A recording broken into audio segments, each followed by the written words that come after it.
आइए आज बात करते हैं मंगल ग्रह की। मंगल ग्रह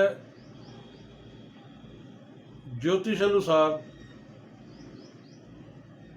मेष और वृश्चिक राशि के स्वामी होते हैं और इनकी विशेषता ये है कि हर 2 वर्ष के बाद 2 वर्ष और 6 महीने ये रिवर्स हो जाते हैं, यानी वक्री हो जाते हैं। और जब ये वक्री हो जाते हैं, उस अवधि में जो जातक जन्म लेते हैं उनकी बुद्धि और जो उनकी कार्यशैली है और जो उनकी शालीनता है उस पर बड़ा बुरा प्रभाव देते हैं, बहुत बुरा प्रभाव देते हैं। वैसे तो तांबे के रंग का चमकता हुआ ये ग्रह है। मंगल को जब हम देखेंगे पृथ्वी से तो तांबे के रंग का एक चमकता हुआ ग्रह होता है। और सबसे बड़ी बात यह है कि ये पृथ्वी के आकार का है,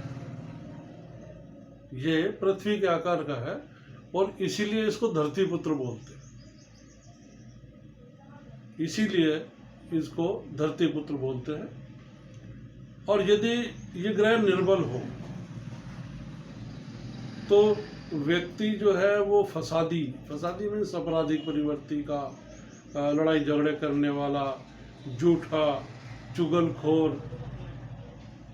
अत्यधिक क्रोध करने वाला, दूसरों को शारीरिक हानि, मान हानि, धन हानि, हर तरीके की हानि करने वाला, गाली गलौज करने वाला, डाकू, चोर और दुष्ट तक बना देता है यदि मंगल निर्बल हो। निर्बल से मतलब ये होता है, मंगल को 2 श्रेणी में गिना गया है, एक मंगल नेक और एक मंगल बुरा, या लाल किताब लिखती है मंगल बद मीन्स बुराई है। तो निर्बल यहाँ पर मतलब कि उसको किसी की दृष्टि ना मिल रही हो, क्या दुश्मनों से घिर कर बैठा हुआ हो, ठीक है।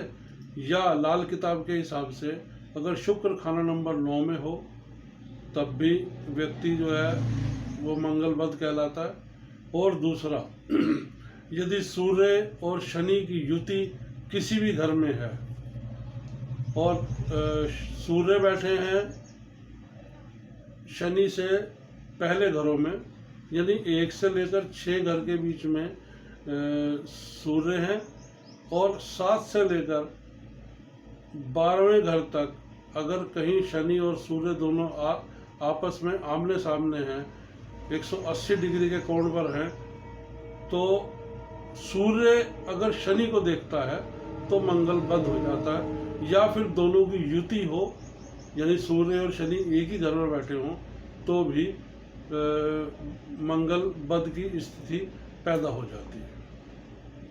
और यदि बलवान हो, यानी मंगल यदि बलवान हो तो व्यक्ति बहुत साहसी, वीर, बलवान जिसे हम कहते हैं, समर्थवान, तेजस्वी, युद्ध कला में निपुण, जितने भी हमारे डिफेंस के अंदर जो ऑफिसर्स होते हैं उनके सबके जो मंगल हैं वो बड़े बड़े मजबूत और बहुत ही ज़्यादा प्रभावशाली और शक्तिशाली होते हैं।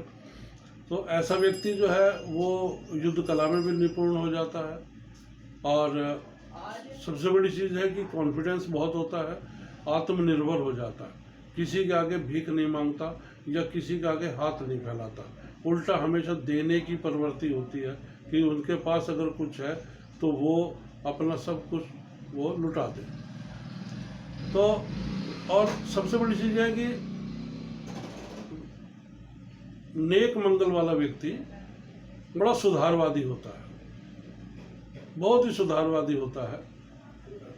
मानव प्रवृत्ति है, गुस्सा भी आता है, लेकिन ऐसा व्यक्ति बड़ा संयम से और बड़ा एक अच्छे विचार के साथ समाज में जीता है और सबको अच्छी तरह से अच्छी शिक्षा देते हुए एक अच्छे समाज का निर्माण करने की ऐसा व्यक्ति कोशिश करता है।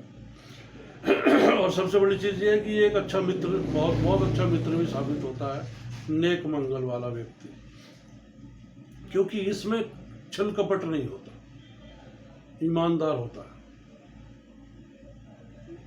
दूसरों का सम्मान करने वाला होता है और बड़े स्वतंत्र विचार का व्यक्ति होता है। तो ऐसे व्यक्ति जो मैंने बताया कि सेना पुलिस के उच्च अधिकारी हो जाते हैं और बहुत अच्छा डॉक्टर भी मंगल नेक के कारण ही व्यक्ति बनता है। और अगर व्यक्ति सर्जन है तो वो बड़ी ख्याति प्राप्त करता है, बहुत ख्याति प्राप्त करता है अगर डॉक्टर होकर और वो सर्जन बन जाते हैं तो। अब जो मंगल से हम लोग जो बीमारियां देखते हैं वो है हैजा, चेचक या आग की घटनाएं, आग से जल जाना, बुखार हो जाना, फोड़े फुंसी हो जाना, हाई बीपी भी इसी की देन होती है, क्योंकि मंगल हमारे रक्त का कारक है। तो ऐसी ये जो बीमारियां हैं वो मंगल से ही हम लोग विचार करते हैं। और एक और है कि जैसे बच्चे पैदा होकर मर जाते हैं या व्यक्ति या वो उनकी पत्नी एक आंख गंवा बैठते हैं, यानी जिसको हम साधारण भाषा में काणा बोलते हैं, तो ये भी मंगल अगर निर्बल है तो इसके ये रिजल्ट आते हैं। तो